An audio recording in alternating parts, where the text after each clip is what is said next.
this video, I'll be discussing spousal sponsorship and when you should submit a visitor visa. So again, a lot of clients that are looking at filing a spousal sponsorship application, but their loved ones are outside of Canada and they're itching to come to Canada as soon as possible. So when is a good time to submit the visitor visa? Is it before you get married or after you get married? And to be honest, the answer is both. It really depends on the situation. So let's look at before you get married. Before you get married, there is no such thing on the forms called a fiancé checkmark. So in that case, your partner will demonstrate that and check off the box that she's single. The reason why this is good is because it shows lack of ties to Canada, and that's a good thing. But then you end up in a little problem as to why is she coming in the first place. So we have to say, okay, she's coming, and that's where you get stuck. Is she coming for touristic attraction?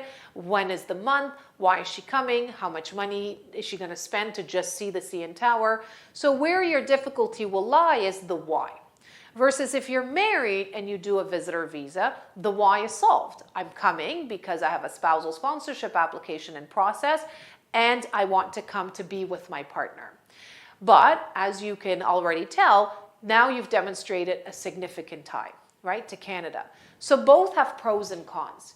With the first one, if you do say, I'm single, you could demonstrate to the officer and be honest with them and say, I have a partner, use the word partner, in Canada, and we are looking to file an overseas application, and here are all my ties outside of Canada.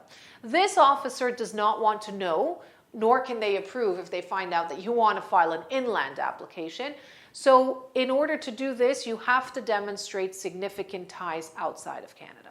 The same will apply when you have a spousal application already in process. You can demonstrate ties to the home country, but again, because you filed a spousal application, you then focus on informing the officer that your intent is to remain legal in the country, and in case the application for whatever reason is denied, that you will adhere to immigration rules and depart Canada. They want to be assured that you will not remain in the country because you have a significant tie. So both applications we've done, and both can be successful. It's how you puzzle it together. It's how you demonstrate to the officer that your intent is genuine. That's how you can get the application approved. So don't be afraid on which one should I do. I always advise my client, just do you, do your life, do whatever is good with regards to your timeline.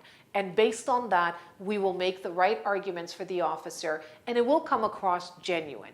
If the officer believes your intent is genuine and you will not overstay your welcome in Canada, your chances of success are going to be high. If you're looking at doing a visit visa while you're looking at filing a spousal or you've already submitted it, please give us a call. We're looking forward to hearing from you. Thank you.